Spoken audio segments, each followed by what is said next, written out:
So this afternoon, I'm going to be doing one of those videos all editors love. They love to point out what's wrong with your work, okay? So please know that and know that when you start to get editors involved, they are there usually to tell you what you've done wrong. Sometimes they'll tell you how to do it right. That's often they're going to tell you those things you don't want to hear. So I have got a list of things I just say the most often. You know, when manuscripts come through my desk or when I'm reading any people's work, there's just these things. I could almost cut and paste them pretty much. And I'm going to go through them. Some are for novels, some are for non-fictions, and see if they relate to your book. So the first, and this is for novels particularly, the feedback I give most is I don't get the story goal. Now, this is such a very important concept in a novel because when we start a book, you are grabbing your reader and you are dragging them into a lead character's life. And one of the most critical things when we are pulled into this character's life, the protagonist, the hero, is we need very quickly to understand what the goal is, what their story goal is, what they need to do by the end of the book in order to have won. So in many books, it's very obvious. You know, I've just been reading Atlee Pine. It's I'll tell you who his name in a second. Sorry, it's one of the big crime writers, Connolly. He's got a lead character, Detective Atlee Pine, and she is always trying to track down a killer. So the given is, in any novel, there's an inciting incident, and that is the news of a murder. Okay, the news. Because the inciting incident for her is you've got the job, all right? But so we always really understand from the second the book begins that we are going to be following the detective to the place where she's found the killer. And that's really clear for readers, and they grab onto it and they understand that. So the story goal in all books needs to be two things. It needs to be measurable and it needs to be tangible. So when I say measurable, like how do we know you've got the killer? Well, he's in handcuffs or you've shot him dead or whatever it may be. And it needs to be tangible. And this is very important because we like to think of story goals as being quite esoteric, you know, like come to peace with myself. But most story goals are actually very real stuff, like find the killer, find my daughter, survive the night, capture the castle, one of those kind of story goals. So number one, story goals are not there, not strong enough, not overt enough. The reader's not grabbing onto it. The second thing I say very often in a lot of editing process is too much backstory too early. So we often describe this as dumping your backstory. Now, I've just picked up a book. I have been asked to do an appraisal on it, and it is a British writer. And it is about an elderly man in his 50s who gets the inciting incident as a woman arrives at his door and accuses him of rape when they were in their 20s. So he's now an honored professor. He's got a huge reputation, and it's a good inciting incident. It's a compelling start to a book. But what the writer then does is they very quickly and literally in the first chapter start filling in all the reams of information about this professor, who he is, what he did, what university he studied at. And I'm telling you right now, you've lost the reader. Okay, so we don't want to reveal that backstory yet in a book. We start with a character, with a hero, either memoir or novel, in terrible trouble, and we keep going with that until we get to a place that it becomes important to reveal something from their past. And when we do that, which should be chapter 4 or thereafter, we try and weave it in seamlessly, often in dialogue, sitting at a table. They say, why is he such a grumpy person? And this person says, oh, you didn't hear what happened to him, or however that may play out.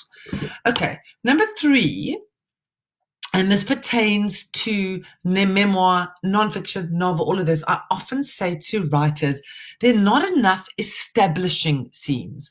And when I say an establishing scene, I mean we need different kinds of scenes in a book. So we're driving with action, we're meeting the lead character, we in the problem with the protagonist, or we with you and it's your memoir and we're on the dance floor and things are happening. But we also need those moments where you pull back a little bit. It's almost the opposite of what just said about backstory. We do need those times in which you set the context. So you may say, Texas in 1937 was like this, if you're establishing the one character. And you're starting to build just the setting of the book in a more narrative way. So we drive forward with character, but we also need those pauses where we just explain to a reader something bigger. So it can be about a location, it can be about a political context, it can be about a family. You can weave in a beautiful round story about a family history in one scene. I very clearly remember the book by an author called Rian Milan. It was called My Traitor's Heart, and it was about him being an apartheid photographer. But he's, at some point in the book, he carves this beautiful picture of the Milan family. Centuries of these men and what it meant to be a Milan and the weight it carried. So we need those scenes. We just don't need them at the beginning. We need them where it's appropriate, where the reader needs context and location. So the next thing I say very often in many books, and I've said this to you all again and again, not enough dialogue. Again and again and again, and I'm working on an edit on somebody's novel, and it's like the third version, and I will go back and I'll say, rewrite this whole scene, deliver all this information in the form of dialogue. You've all had that in Feedback Fridays. The second you start with dialogue, readers engage with your story. Characters come alive. It doesn't matter if in a novel or a memoir or even in a straight up nonfiction, but people talking to each other is what makes a story come alive. So really, it's hard. We don't want to write dialogue. It's challenging because it means we've actually got to almost craft all these extra characters and give them ways they talk. And yes, we do. The next thing I come up with a lot when I do an edit is these words: not enough emotion. Okay. And this pertains across the board. Really, and the second one is, and I'm going to merge these two because I've been already talking for some time, is crank up the drama. Okay, so we often feel it's too hyperbolic, it's too much, it's too overt when we have these very dramatic statements and pledges and vows. And that's not the case. Readers are reading for that. They're reading for drama. They're reading for human connection. They're reading for being dragged into a magical world that's different from their own. So when we craft characters, we really are looking and situations of ridiculous complexity. I'm thinking of books that are really rising in the ranks, which are your young adult novels, dystopian fantasies, your Divergence, your Hunger Games. When you look at the drama factor, we're talking life and death. Okay, we're talking life and death because we are reading these because we want to engage with a real hero's journey. Not all books, it's life and death, but don't diminish the story by making it less than it is. So often you're going to find when you share a scene, I simply say to you, you've lost the absolute conflict that can happen.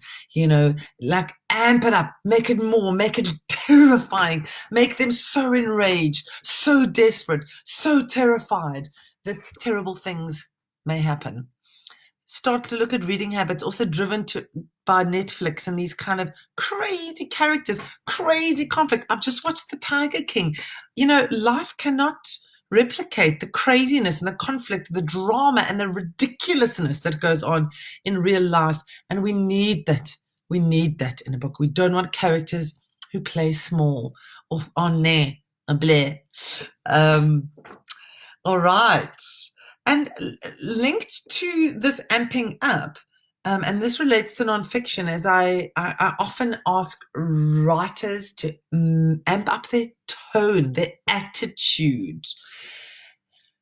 Other than your friends who think, your kind of rambling at the dinner party is interesting, you find that when we tell stories, we do entertain people. We know in innate verbal storytelling what to bring to a story, if it's our own life or whatever. Even if you're telling a story of a client, you find as soon as you narrate it, you start to make it more dramatic than it was. You give it a bit more of an edge. Equally in writing and in nonfiction, try and mimic that.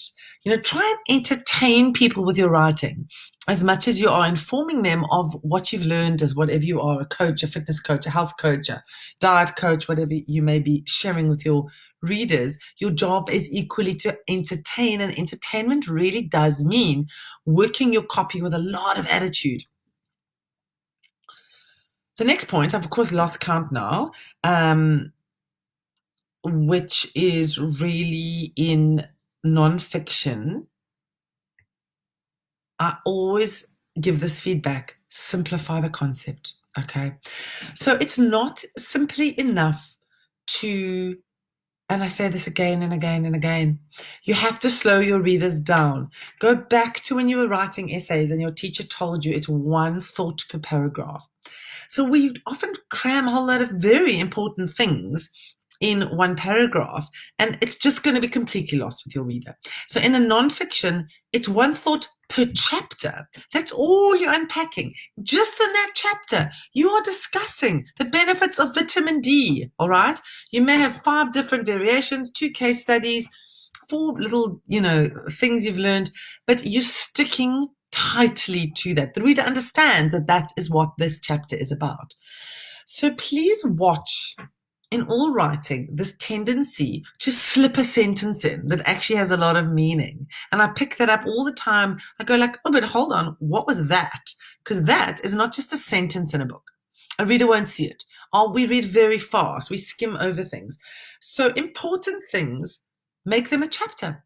Make them a scene, make them a subheading. So your job is to start teasing out thoughts and stripping them down. I spoke earlier on in the game about a silo.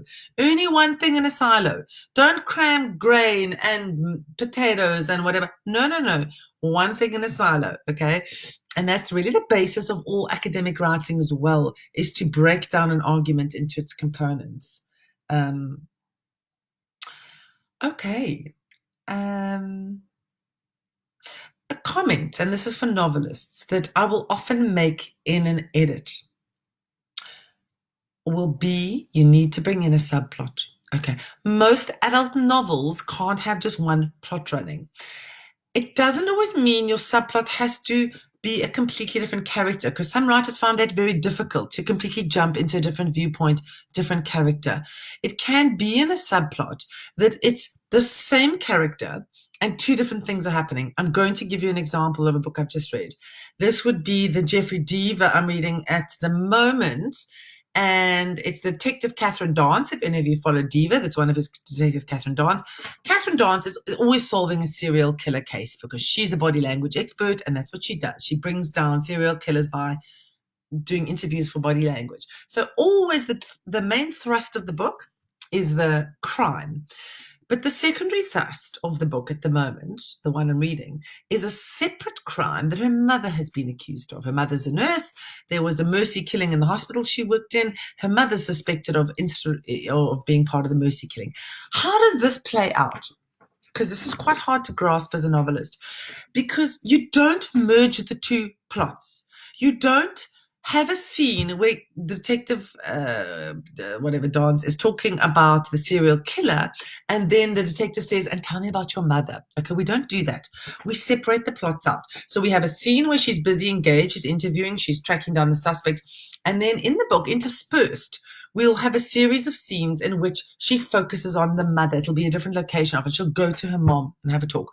Or she'll be investigating it, but it'll be with a different set of cast members. Okay, so and in that kind of level of plotting, if you're breaking down your book into scenes, let's say you've got 80 scenes in your plotting of your book, of those 80 scenes, no more than 10, in fact, I would go for no more than 8, which is 10%, is actually going to address your subplot. So interspersed every few chapters, you're just slowly building that plot. It's very important by the end of the novel, but both plots resolve. So in this instance, we want her to have caught the serial killer, and whether that means she's killed him, she's arrested him, or he's got away and he's bested her, that's still a good resolution to a book, all 3 of those. But on the second plot, which is the subplot, we also need resolution. So we need to know by the end of the book if her mother is guilty or not guilty, and if she's vindicated or if she is released. Writers, it's time to finish my life because it's got quite long. I hope I've given you enough, and keep writing, keep amping it up, keep adding to the drama, keep getting over the cringe factor and going bigger and more and out there. We love that sort of stuff.